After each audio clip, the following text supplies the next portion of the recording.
All right. Good morning. Thanks for joining Jonathan and Julie D in the morning. Good morning, Julie. Grand Rising, Jonathan and everyone. Well, we've got a very good show, I think, today that we're going to get out there to the people. We've got all hell breaking loose out in Michigan with the Muslims and different things, and just a lot of rioting going on. Also, a lot of new evidence is coming out on the Epstein files. We're going to be getting that out there to the people as well. Mm-hmm. Also, this morning I just learned that we had another Florida sheriff taken down for working with the Sinaloa cartel. Oh, lovely. This seems to be kind of an ongoing problem that we're having. Well, good. They're getting picked up. Oh, yeah. So, if you guys read the little post right there about Donald Trump, let me see if I can enlarge it for you guys. All right. Here we go. So it says, let's be clear. The indictments being put forth by the Trump DOJ is not revenge. It's a reckoning. Point blank and clear. There's a big difference between targeting someone with fake crimes and going after people who actually committed real crimes. So, Exactly. Julie, this is something we have talked about many times, Mm-hmm. and I just want to say this.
All right, Julie. Sorry about that.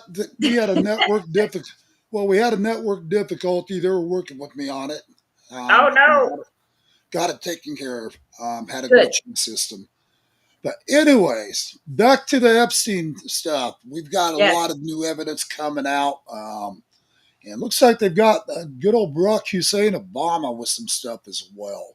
Mm-hmm. And that's going to come out. Sorry about that. StreamYard is still working on this last thing here. Mm. Um, okay.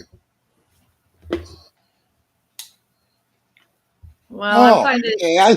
I see what they just did. So they just messaged me telling me that they updated the streaming app and they're sorry for the glitch. All right, okay. but either way, at least it's taken care of. Yep. Pretty rotten time to do it all. Mm. Um, but anyways, we just got a lot of stuff we're going to talk about today. Thought that was muted. What a day! What a day! All right. So, anyways, we're going to go ahead and get over to the Michigan riots first to share with you guys. And here we go.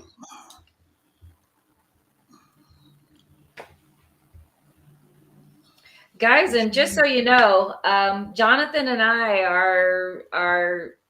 I only see this when he's showing it to you. So this is my first reaction to this for the most part.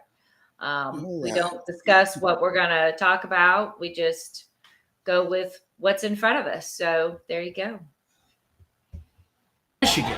And this is the moment where things went sideways. We'll show them what's up. He's got lighter fluid and a copy of the Quran. Oh. And it's been taken. Wow. Oh, they're very upset. Oh,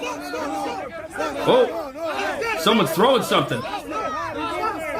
Oh, he says they have pepper spray. So after that Quran was taken, he goes and gets another one in front of the same crowd, which is deliberately antagonistic, but violence is not an appropriate response to what is technically free speech. This is crazy. No police anywhere. Wow, look, there's cars trying to drive down the street. It's an intersection. I don't know if the majority of Christians or Muslims would agree with any of this. You essentially have the loudest voices in the room. Oh, is he open carry? Wow. He's armed. Oh, look, there's Nick Shirley. Yeah, I think most people probably don't want this to happen, but it's happening. Is that the point? Oh! Oh, he just punched him. Oh, look, they're running too. No police are after him. You know, the wild thing about this is, in America, no. So, you know, one of the things about this too, Julie, is there's not hardly any law enforcement out there at all right now. Right. And what city is this again, Jonathan? This is out in Michigan. Let's see if it specifies exactly what city. Nobody's religion is immune to criticism, even if the criticism is done in a distasteful way, which, I mean, I think most people would say this is somewhat distasteful, this is antagonistic. Oh, they're running, there they go. This is wild. It seems lawless here in Michigan.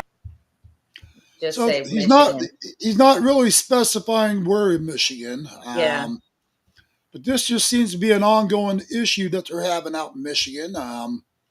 Well, and that's Michigan's where a lot of Muslims were brought in. Is that correct? Am I thinking properly on that? Yeah, you're correct. Okay.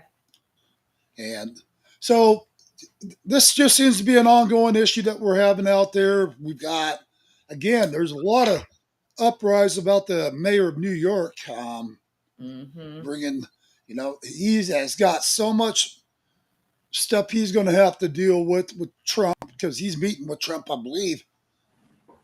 God, did he meet yesterday or was it today? Well, that's what I was just going to ask you. I thought he was supposed to meet with Trump last night or yesterday or something. So that'll be interesting to take a look and see what, if anything, came from that meeting.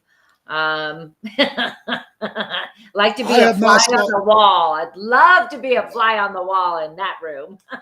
I have not seen one thing on that meeting. I haven't either. I haven't either. Quiet. Yeah, we'll have to do some digging on that, I bet. Right. So I'm going to go ahead and pull this up. I've got another one here I want to share with you guys. Okay. And this is on the Epstein case. Mm-hmm. So give me a second. Which I believe in my heart of hearts, there's more than one Epstein, but we'll start with this. Oh, yeah.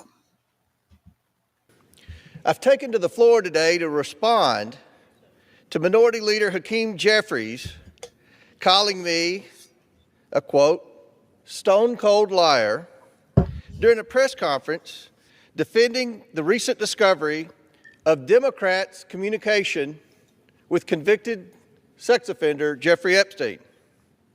And I bring with me something that he and many of his fellow Democrats like Jamie Raskin, Jasmine Crockett, and Stacey Plaskett, apparently detest. And that is a thing called evidence. Tuesday, I gave a speech on the House floor detailing my House Oversight Committee's good work to date on our Epstein investigation. After all, Hakeem Jeffries, the Democrats in Congress, and your allies in the corporate media have been demanding a full release of the Epstein documents for months, including all the documents from the Epstein estate. So you guys got to keep in mind, and we're going to continue with that. Here's the Democrats demanding and demanding and demanding for the files to be released. Right. And now it's doing nothing but exposing the Democrats. I think this comes down to what I said the other day. I think this was part of Donald Trump's plan to get all these Democrats to come out of the woodworks, keep pushing buttons, keep pushing and pushing, until finally Donald Trump says, "Y'all want to be exposed? Well, we're going to go ahead and help you out here." And that's exactly what he does. He's so good at taking the person who's guilty and pushing them out into the limelight, and everybody can make up their own mind from there. So give them enough rope, they'll hang themselves, you know? So without hesitation, I subpoenaed all of the Jeffrey Epstein estate documents because I, as well as my Republican colleagues on the House Oversight Committee, we want to know what really happened, what went on, who was involved in these unspeakable crimes. We want justice for the survivors. That's why we're doing this investigation. So House Oversight obtained over 30,000 pages of documents from the estate. Unlike the Democrats, who only released 10 of those over 30,000 pages of documents, Republicans on the House Oversight Committee released every single document on the website for the American people to see. Democrats and many in the media were anxiously clutching their pearls in anticipation of potential dirt on President Trump. In the end, after full transparency by the Republicans on the Oversight Committee, there was nothing new about the president's former relationship with Epstein, and certainly nothing scandalous. But we did find two sitting Democrat members of Congress had communication with Epstein. First, it's been highly reported and debated about Congresswoman Stacey Plaskett texting during an Oversight Committee hearing with Jeffrey Epstein while trying to conspire with him to hurt or embarrass Donald Trump. But according to Jamie Raskin, that was okay because Mr. Epstein was her constituent. Now, how embarrassing a rationale is that? But the second communication was this email right here, where Hakeem Jeffries' campaign reached out directly to Jeffrey Epstein, soliciting campaign dollars for the, quote, Brooklyn Barack. Now, whereas Jamie Raskin explained Plaskett's communication with Epstein as simply responding to a constituent, Hakeem Jeffries had a very different response when asked about it by the media. He denied its existence. Hakeem Jeffries said, "Comer is a stone-cold liar." And then he reverted to calling me names for the second week in a row. So let's read it to make sure. To Jeffrey Epstein, and that's the real Jeffrey Epstein, not Jasmine Crockett's Jeffrey Epstein. This is the real Jeffrey Epstein. Glad he clarified it.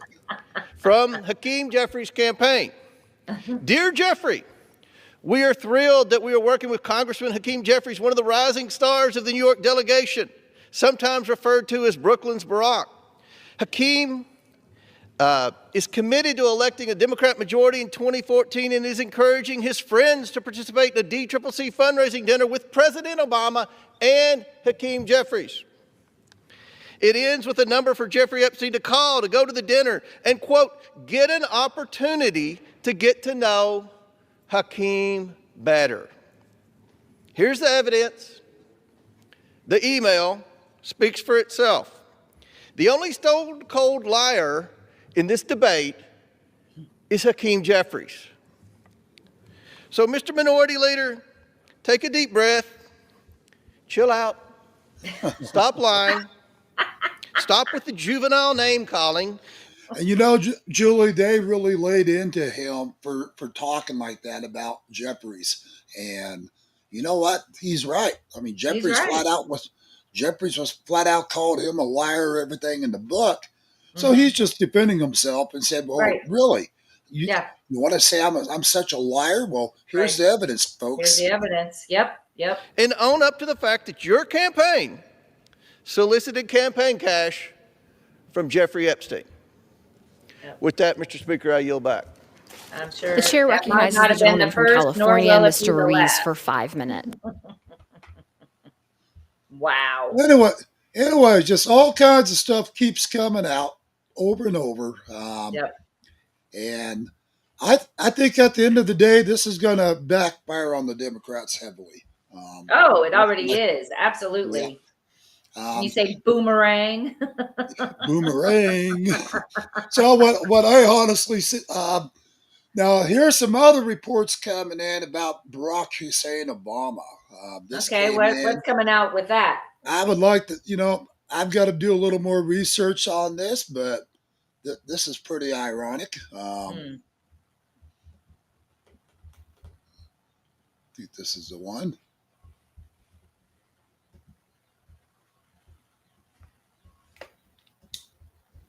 Hey gang, it's me, Dr. Steve, your back porch professor. I hope you're all having a wonderful fall weekend, but I can certainly tell you who is not, and that is one Barack Hussein Obama, and another very, very prominent Democrat. You're not going to believe this. We said from the very beginning that these Epstein files are a tripwire.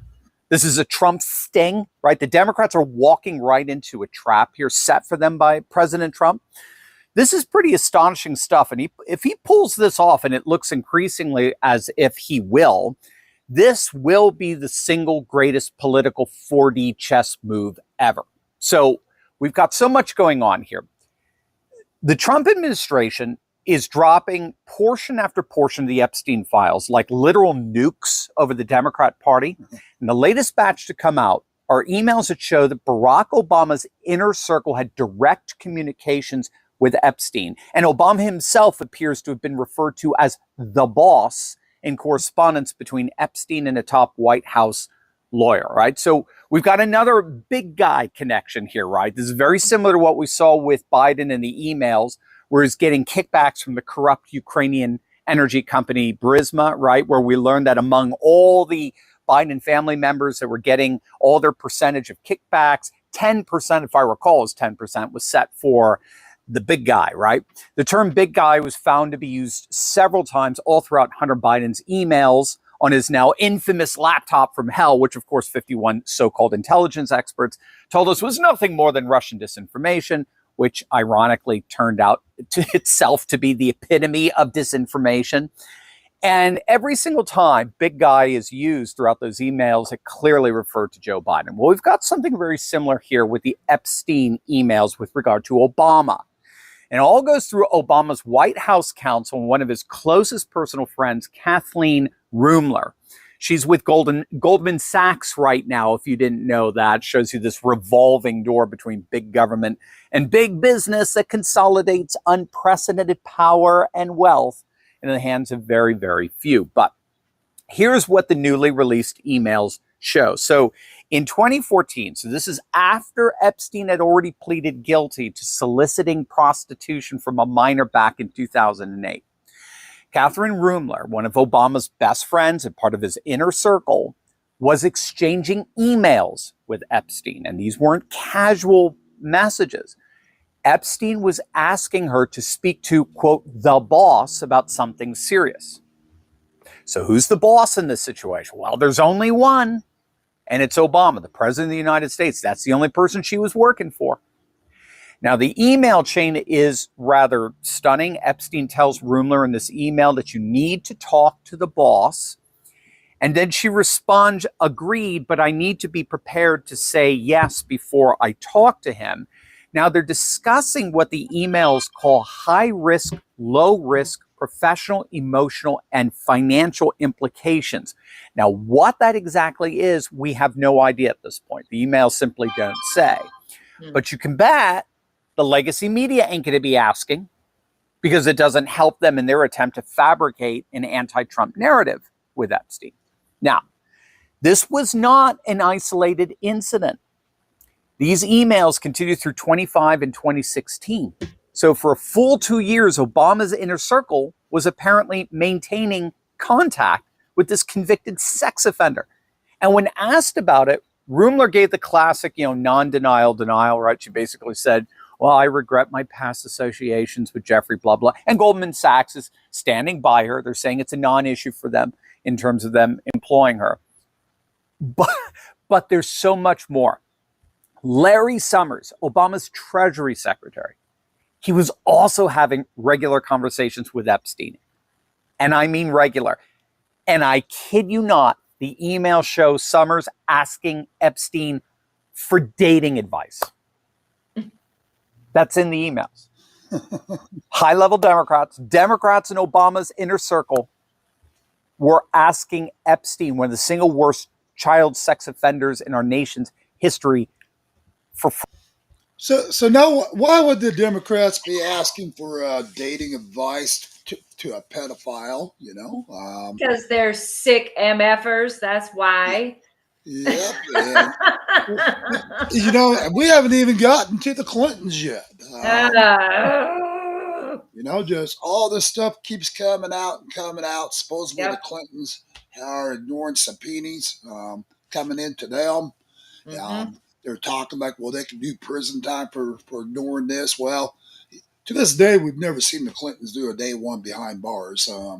No, getting them in will be really, really good, though. And I've been trying to follow that. So they need to bring them in. They're refusing to show up for the subpoenas. And, I think it's about time for them to go get picked up.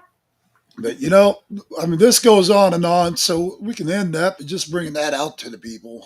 Just kind of give you guys an idea of other stuff that keeps coming out in these files. Got a lot of research. I'm going to start digging into those files over the weekend, reading it and seeing what all we can gather from it. Right. But just the amount of corruption. My question is, are we going to see any Republicans in this file? Are we going to see? Oh, absolutely. I'm sure we will. Unfortunately. Yep. Unfortunately. I mean, sadly, I think this corruption goes a lot deeper than the American people want to comprehend. Yeah, I think it's going to shock a lot of folks. A lot of folks are going to be surprised that how close it is in their own backyards. And it's not a stone's throw away. It's right here, right now. And been hearing a lot more. It seems like there's been a big sting operation going on, like across the entire country. A friend of mine sent me some more information about a sting that happened yesterday or the day before in the city of Columbia, Missouri, where the Department of Justice came in. And they wound up picking up quite a few dirty cops. And so it's very interesting to see a lot of folks across the country are getting picked up at a lot of different levels by the Department of Justice. So, well, Joe, I'm glad you mentioned that about dirty cops. Let's get to this part right here. So we've been exposing the dirty cops left and right. The sheriffs around the country that have been working with the Sinaloa cartel. I'm going to have to shrink you for my audience to see this. Okay. Bye. Goodbye. Let's see if I'll bring you back in as soon as we're done with this. Okay, if you say. Actually, I could do the Wicked Witch's voice. Help, I'm shrinking. There we go. Ah, So we're gonna play this on here for you guys. awesome. Possibly. Here we go. There we go. Too many darn remotes laying around here. I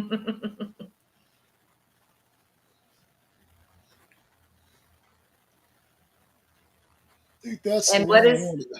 what is this that Okay, we're going to watch, Jonathan? so this is the FBI and DHS raid Florida sheriff. Oh, Um, great. linked to Sinaloa and CJNG. Okay. 324 more guns and 2.3 tons of drugs were seized. Ooh. Let's see if we can play that. All right. Unmute it. Got it. What am I doing? Oh, Dave, no. All right, I had it there. There you go. There it was. 324 firearms, and roughly $42 million. Let me see if I can rewind this just a hair. Florida was not the numbers. 5 drug enforcement agents carry out a massive multi-city bust. We appreciate you joining us this afternoon. We're the DEA. We're not going after low-level retail drug traffickers. We are going after drug trafficking organizations, the network. In a federal operation that lasted less than 48 hours, 126 people were taken into custody. Agents reported seizing 2.3 tons of narcotics, 324 firearms, and roughly $42 million in cash. The detail that shook Florida was not the numbers. It was the name at the center of the network. According to federal records, that name belonged to Sheriff Daniel R. Calderon. He was the elected official who was supposed to stop the very traffic he was accused of quietly enabling. Court documents stated that for 2 consecutive years, Calderon appeared at more than 34 community events. He stood beneath the American flag and spoke about fighting fentanyl. In one televised interview, he said there was no place for a cartel in his county. Wow. While that quote aired during the 7 o'clock news, a pickup loaded with meth moved through a route he had recently adjusted for patrol changes. FBI analysts took notice when, at the same checkpoint, 5 heavy cargo trucks passed in less than 3 weeks without being stopped. Internal radio logs showed that each time, the duty roster had been edited at the last minute by the account with the highest authority. That account belonged to Calderon. One investigator summarized it in a report. He said Calderon was not ignoring inspections. He was clearing the way. From that point, the entire sheriff's office came under covert monitoring. There were no dramatic scenes. There were no helicopters. There was no SWAT entry. The FBI relied on 2 tools. They used time and data. Agents cross-referenced traffic cameras, radio signals, and cargo routes. Their analysis showed that in nearly 60% of the tracked shipments, the support coordination logs matched the moments when Calderon logged into the system. 1 checkpoint could be dismissed as coincidence. 6 checkpoints showing the same pattern could not. When the search was approved, investigators entered the sheriff's office at 6:11 in the morning. There were no raised voices. There was no emergency rush. They walked straight into... Keep in mind, they actually raided the damn sheriff's department. Wow. I mean, this is pretty comical in some ways, very sad in others. Absolutely. Yes. These guys are all took an oath to protect and serve, and here they are working with the Sinaloa cartels, the CNJ, all these guys. It's like, who do you trust anymore? Well, that's exactly right. And that's where I have so many people that will, especially women, in situations, can you honestly feel safe calling the sheriff and the cops in these situations? Because too many times, you're fighting against corrupt folks that just don't give a shit and won't follow through in protecting. So yeah, I have a lot of incidences where my friends, especially as females, have been targeted specifically by police departments. Right now, Douglas County over in Lawrence, Kansas, horrible, dirty cops over there. So it's everywhere, it's everywhere, and it's hard to trust. It really is. So I'm happy to see that they've got this guy and that they're doing more. It seems like they've got a lot that they're picking up just in this last 7 to 10 days, it seems. Yeah. But here's the thing. They raided the sheriff's department. It makes you wonder how many other in that department were part of it as well. Right. They're talking about him so far. I wonder how many more is going to come out of this. His office, the same room where residents had once asked for legal assistance. They found a small white residue on the desk. A field test returned positive for fentanyl. In a drawer, they found 2 tightly rolled $20 bills, consistent with items described in narcotics reports. In a filing cabinet, among routine paperwork, they found 9 small packets of meth. Everything was inside his workspace. According to investigators, the items pointed not only to bribery, they also suggested dependence. The FBI widened the search. Under a printer, they located a 32-gigabyte memory card. It held a list of 7 deputies. Each name was paired with a symbol. The symbols were marked S for silence, C for cooperation when needed, and N for placement. There were no further notes. Investigators believed the structure resembled cartel-style informant mapping seen in border states. So in other words, the law enforcement that wasn't willing to work with them, he just placed them elsewhere. Right. Yep. I get that part. Drawer, agents opened a safe. Inside, they found $59,400. The envelopes were labeled with dates. When matched to the shipment timeline, several dates aligned with moments when Roots saw reduced oversight. One envelope held 3 words. It read, Tuesday night secured. An agent wrote a line in the internal report. He said a sheriff does not need to be on the road. A sheriff only needs to give an order. The investigation did not end with him. A critical link appeared during the search at his home. Agents found a printed roadmap marked in blue ink. It highlighted routes with minimal checks at specific hours. The corner carried the initials EC. Those initials belonged to Emily Calderon. She was his wife and the owner of a small cleaning business. Federal financial records reflected that her company had no contracts, no clients, and no service invoices. Yet its account received between $58,000 and $92,000. So I do want to say this part, Julie. Oh, there we go. Follow that money. Yes. Follow the spouses. Yes. For those of you guys out there watching our broadcast today, I just want to get this out there. If you guys believe that you have evidence that shows you've got law enforcement in your area that is corrupt, contact me, 928-385-4738.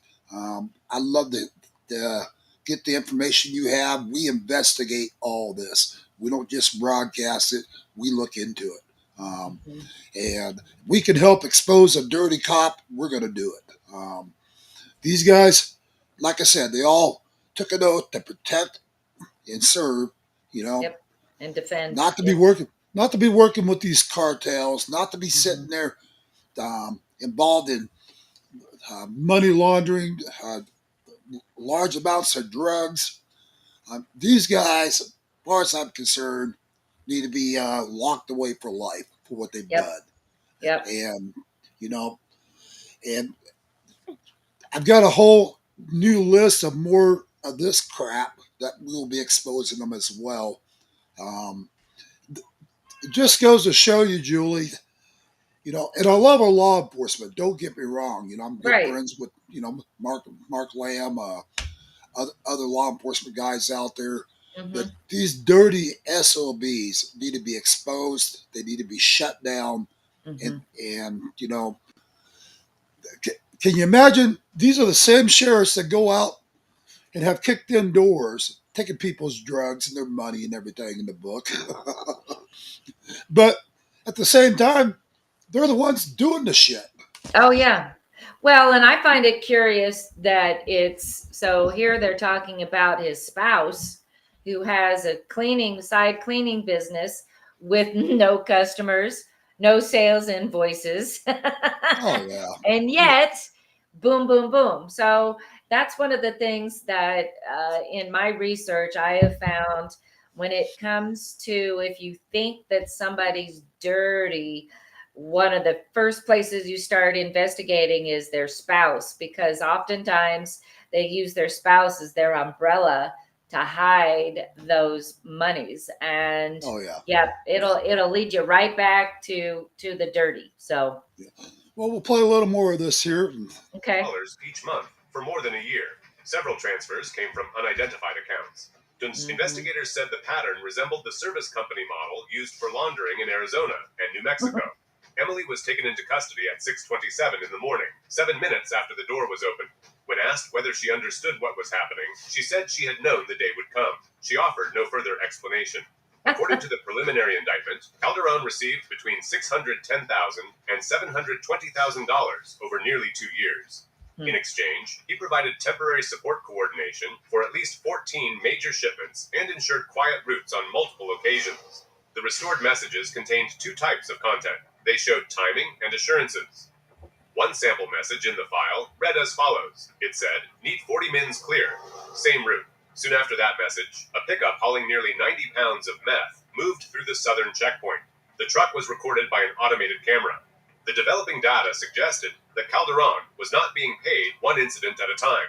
He was operating a service. It was a system built on information, control over...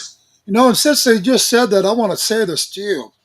I've gotten some reports, we're looking into it, that some of these border checkpoints that you have to pass through after you get through the border, like out of Yuma, Tucson sector, you drive about 50 miles, there's another border checkpoint.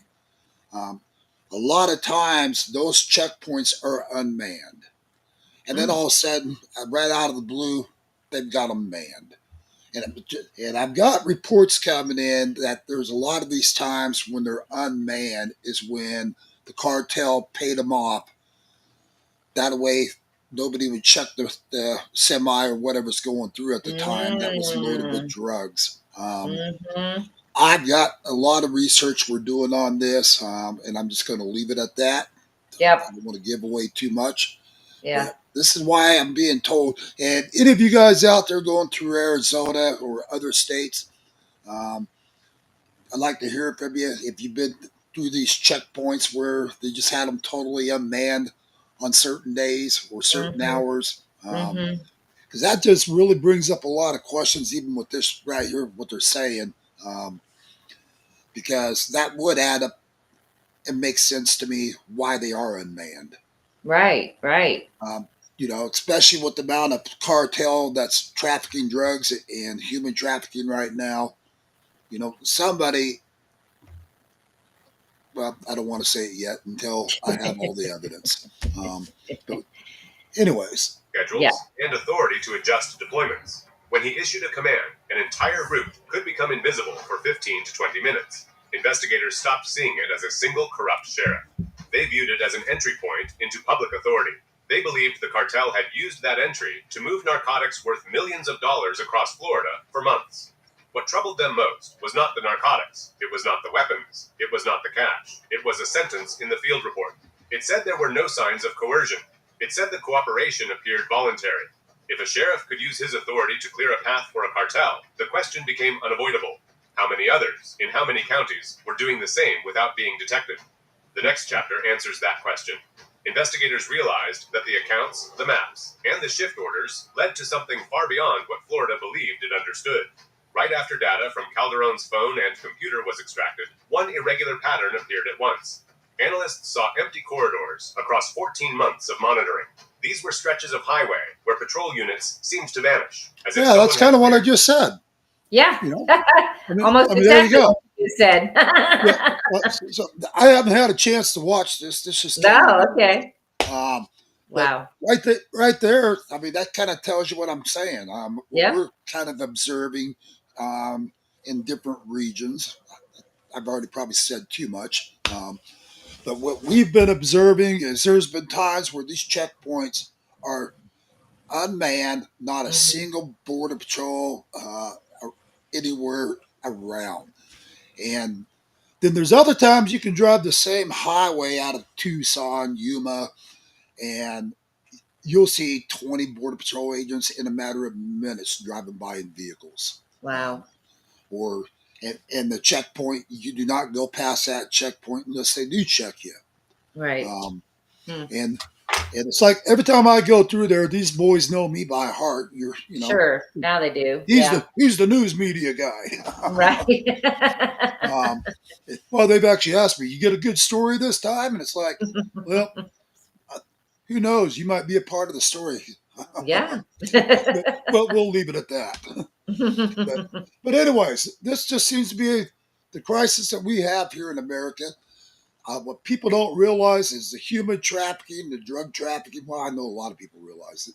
It's a multi-trillion-dollar operation, Right. and our law enforcement, like I said, over the last several broadcasts, our sheriff's departments, even the prosecutors are being bought and paid for. Oh, absolutely. Yeah. It's This everywhere. this goes so deep, folks, that it's unbelievable. And this is why Donald Trump has been just kind of sitting back and going surprise because he's cleaning house on this crap. And the more they can clean this up, um, problem is, Julie, I don't think 4 years is going to be enough time for Trump. There's no way. Well, we'll see. Especially since they're adding on the bounty hunters now, adding, a lot more eyeballs to the situation. So we'll see. We'll see. 3.5 years is a lot of time in some worlds. Well, it's a lot of time, I agree. But the thing is when you got over 30 million illegals that came through, that's the ones that they know of. That's That not we know including of. that's not Right. including the gotaways. Right. You're going to need a lot of bounty hunters. You're going to need a lot of Homeland Security being involved in Border Patrol. And right now, they're saying they are heavily understaffed. I mean, they've got Well, Border yeah. Patrol. Yeah. I Go would ahead. imagine some of their folks are leaving just because of the threat to themselves and their families that they have to put up with right now. Right. There's, I can't imagine having to fight a line of people just to get into work every day, and then trying to leave your place of business and they're blocking you. I mean, it's a big issue. We definitely need more people to step up. And, I hear that the bonus is like 50,000 or something for sign-on bonus It's way for up. DHS or ICE. It's way up. It's way up there right now. And Yeah. reason why they rose it so high, I talked with a couple of them, and the reason why they did raise it so high is because right now their lives are all at stake right now. Absolutely, it With the is. amount of death threats and everything. That's why they're Yeah. having a hard time getting people recruited because they feel like they're going to be sniped out or whatever, Yeah. or attacked viciously. And Right. which they've got every right to think that because Yeah, it's the happening. threat is real. The threat is real from what we've seen, These people are crazy that are doing this when it comes to not being able to see the element of which we're trying to make this better. And I think that they're coming from the concept of everybody on the planet is supposed to be a free individual, and no constrictions and all this other stuff. Well, to a degree, however, when it's found that people are guilty of rape, murder, torture, all these other things against especially American citizens, and they continually get kicked out, they continually get put into jail for nasty, nefarious things that they've done. These are the people that we're picking up. And so, yeah, I think it's more they're in their ideal thought process and they're not really facing reality. The most important The routes reality across is that these folks are criminals three and counties. highly It was not dangerous to all of accidental. us. Sorry about that. That's okay. Trying to get out of that. So I had another thing I was going to Yeah, share. let's look at the other thing. But when they did that little update, whatever they were doing there, it took away my Clinton thing. Oh, gotta go refind it. Yeah, it might be on here, I'm hoping. And yeah, so that was something that I was watching when Bannon was picked up. They gave him only a week before they picked him up and found him in contempt or whatever they found him in for refusing to comply with the subpoena. So I think it's been, what, 4 or 5 days with the Clintons Right. for their compliance? Or has it been a full week already? I don't know. I think we're at. I think you're right. About 4 or 5 days, I believe. Okay. But yeah, on another note, right here, this. Hold on one second. Okay, on this right here, this is where the Democrats keep ordering for them to go against President Trump's orders, the military. This is getting to be. Oh, that one got me riled up big. There we go. Yes. Democratic lawmakers putting out a shocking video urging members of the military to, quote, refuse illegal orders. But their message could be backfiring with accusations of hypocrisy raining down on the party of no kings. Mike Emanuel has the latest on that. Hey, Mike. Griff, good morning. Some of the bigger national security names in the Democratic Party put out a video telling our men and women in uniform they can ignore some orders. Right now, the threats to our Constitution aren't just coming from abroad, but from right here at home. Our laws are clear. You can refuse illegal orders. You can refuse illegal orders. White House Deputy Chief of Staff Stephen Miller on X writing, quote, Democrat lawmakers are now openly calling for insurrection. Missouri Republican Senator Eric Schmidt saying, quote, at the end of the day, they're mad the American people chose Trump, and now they're calling on the military and intelligence community to intervene. Sounds a little subversive to democracy-ish. Then there's this reaction from Texas Senator Ted Cruz. Look, Democrats, unfortunately, their base within the government is the deep state. It is left-wing partisans who in the first Trump administration openly waged war with the president. And that's Democrats calling on the armed services to fight against President Trump, the CIA to fight against President Trump. Then there's Washington Democrat Congresswoman Marie Gluesenkamp-Perez going after her colleague, Congressman Chuy Garcia of Illinois. Garcia initially filed to run for re-election, but then announced he would retire, ensuring his chief of staff would be the only Democrat on the primary ballot. The effort deeply divided Democrats, accusing Garcia of election subversion. Therefore, be it resolved that the House of Representatives disapproves of the behavior of the representative from Illinois, Mr. Garcia. The Congresswoman later admitted she got her, quote, ass handed to her by colleagues on the left. All right, Mike Emanuel. So there you go. I mean, you got the Democrats starting to turn against their own party in the House right there. And, just what they're doing, what they've been doing with Donald Trump, and just all that. I can't believe what we're witnessing, Julie. Yeah. Well, I believe it, but it's hard to believe. It's hard. Yeah. It's hard to believe the truth of these matters that are coming before us right now. I mean, when you're seeing Democrat lawmakers and Congress people out there telling our military not to follow Donald Trump's orders, this is our commander in chief. They're telling the military not to follow his orders. Yes, that's treasonous. That's treason. Absolutely. And you know what? I'm just going to say it right now. And you know what? Screw you, Mark Zuckerberg. They need to be tried and hung.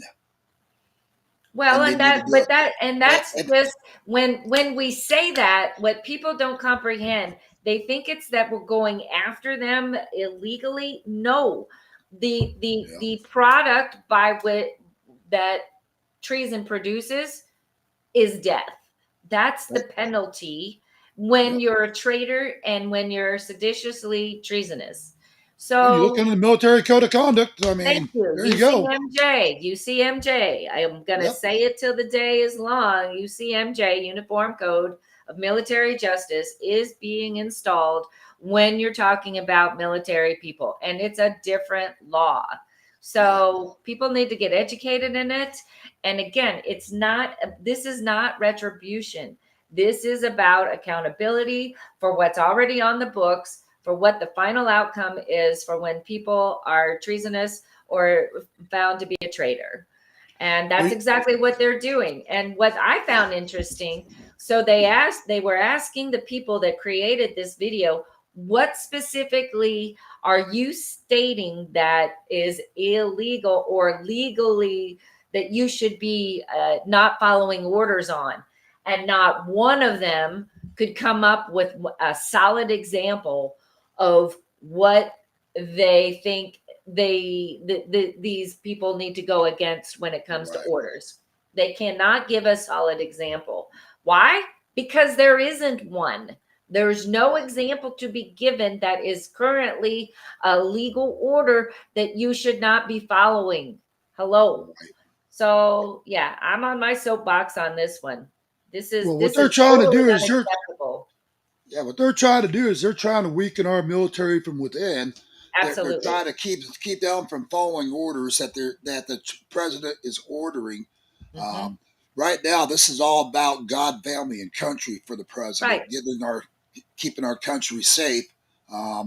Especially, a lot of people threw an uprising about Donald Trump putting the military on the ground in these cities. Well, when you got law enforcement folks that aren't doing their job in these cities, people are dying. People are being assaulted left and right.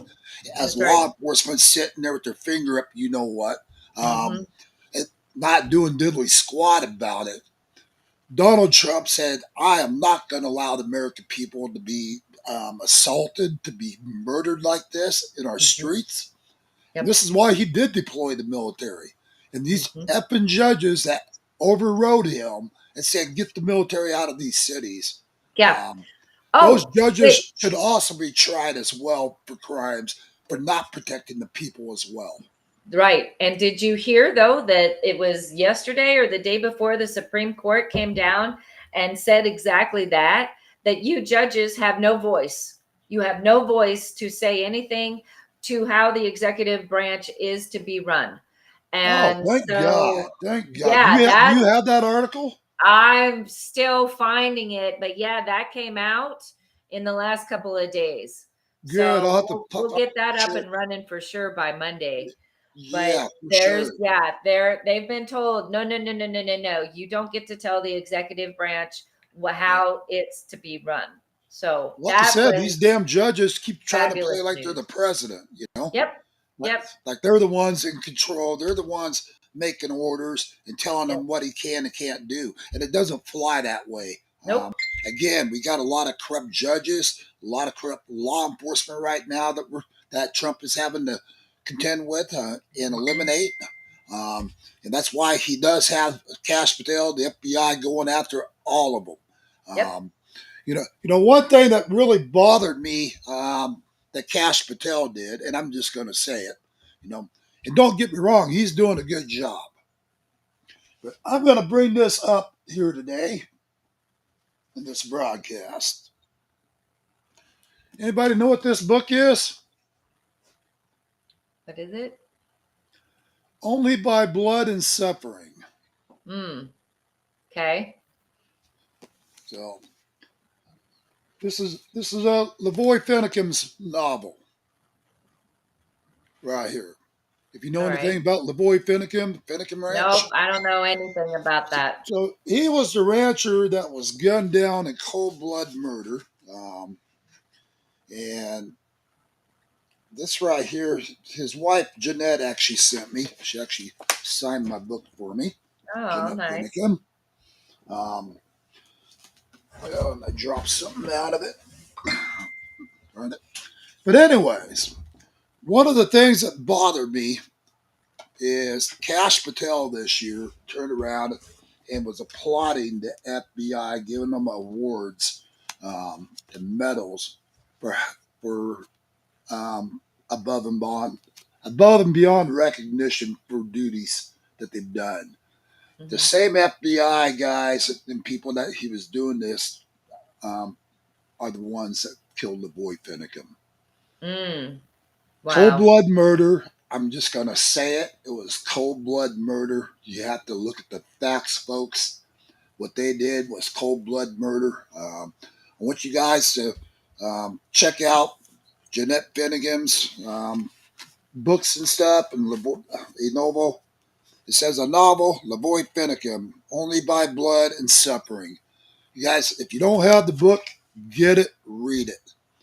I think you're going to find a lot of good stuff in there to read. And I can tell you right now, um, that's one thing about Cash Patel that just very upset me.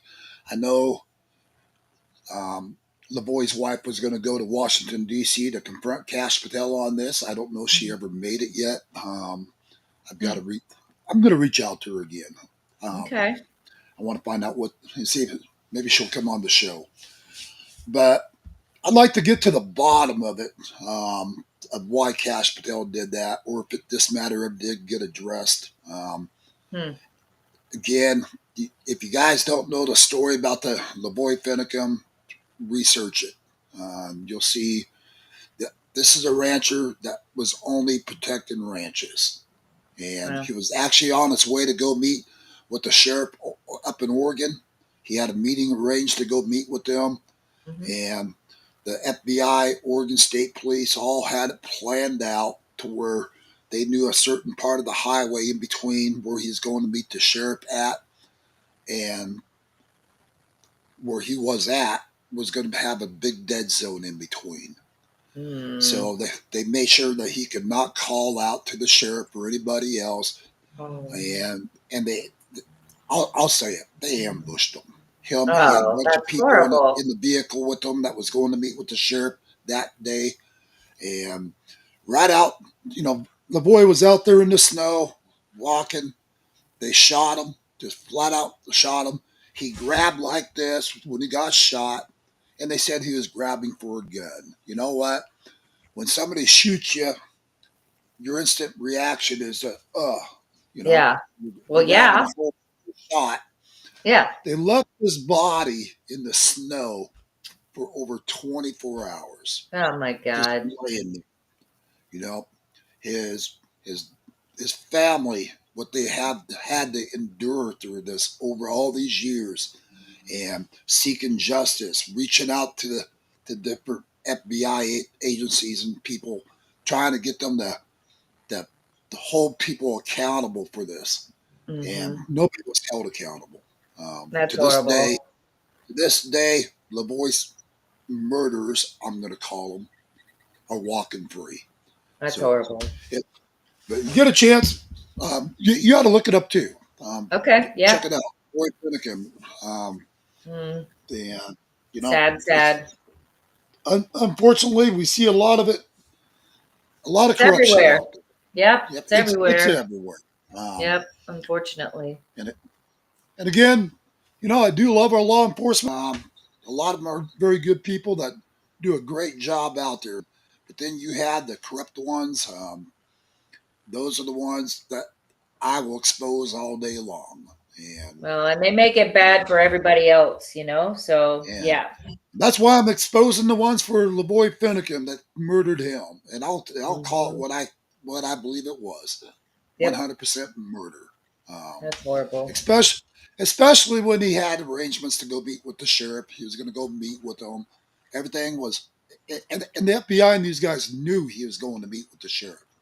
But they waited until he was in between on that highway to where he had no cell phone reception, put up a roadblock, the whole 9 yards. Wow. That's horrible. They flat out ambushed him. That's horrible. And, seeing it, and I've actually seen the actual raw footage of it. So I actually got to see step by step what took place, and that it was a cold-blooded murder right there. And that's why I'm mentioning it today on today's show as well, while we're exposing all the rest of the SOBs out there that want to be corrupt. And I hope, Cash Patel, if you get word that I broadcast this today, I hope you actually look into it and see that the ones that you hear, I think it's been a couple months now ago, where it's awarding on these matters. I hope you actually have your FBI investigate it and dig into it deeper and demand for the raw footage. And they were actually, the people in Lavoy's vehicle was actually filming it as well. And keep in mind, they were unarmed. Wow. And here at the FBI, these people, even after they gunned down LaVoy, lit up the vehicle these other people were in. In the same vehicle that LaVoy got out of. The FBI, I mean, these guys and the state police and everybody lit that vehicle up with fire. I mean, it was just unbelievable. That's insane. And they're Wow. screaming, please stop, everything in the book to try to get them to stop. I don't know how those guys even made it out alive. I don't. Wow. Wow. But again, I saw the raw footage, and if you guys haven't seen the raw footage, it's out there still. I know the boy's wife has it, so you guys can check her. Matter of fact, you guys can go to her website. I think she has it right here.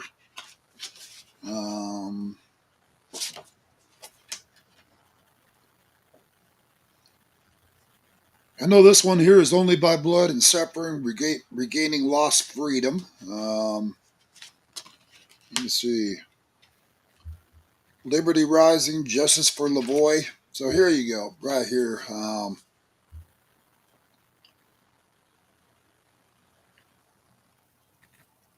Okay, to further support the cause, please visit www.onecowboysstandforfreedom.com. So again, that is www.onecowboys. So it's ONECOWBOYSTAND for FOR freedom.com. You guys need to check it out. You'll see what I'm talking about. And, it was very, very heart-wrenching the way he was murdered. Wow. He was a true patriot. He was very much a godly man, and a very good Christian man. And what they did just greatly disturbed. Probably ought to get off the subject. It really disturbs me. Yeah. I can tell. That's too It bad. disturbs me more that justice has never been served to this day. Yeah. Well, hopefully he'll find this and do some digging. Yeah. But again, I'll reach out to LaVoy's wife, Jeanette, and see if I can't get some other details on what took place if she ever did get to speak to Cash Patel. I hope she did. Okay. All right. Good. Let's do that. And if you're listening today, Jeanette, God bless you and your family. She's on my Facebook. Great. Just God bless you, and just keep up the fight, and don't let this matter go. Right. Exactly what we're doing. All right, guys. Well, I guess we are already over our time once again. Again, if you guys got some stories, if you got some information you want to share, if you guys know of some corruption going on in your area, law enforcement, whatever,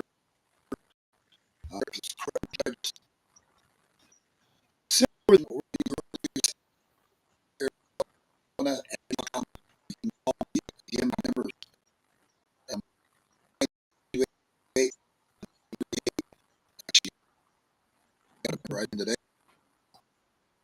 But we'll help investigate it, get the story out to the American people.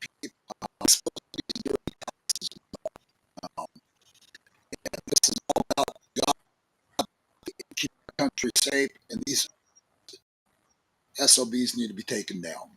And if you got information that can help eliminate some of these guys that are in the corruption, we'd love to see them put behind bars. So we'll do everything we can to help get it done.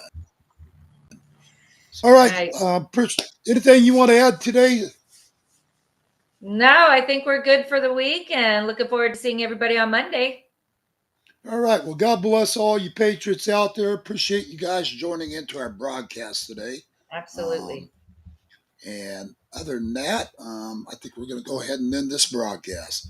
Right. You guys have a wonderful weekend. God bless you guys, and we'll see you on Monday, 10 a.m. Mountain Time, 9 Pacific. Thanks for joining.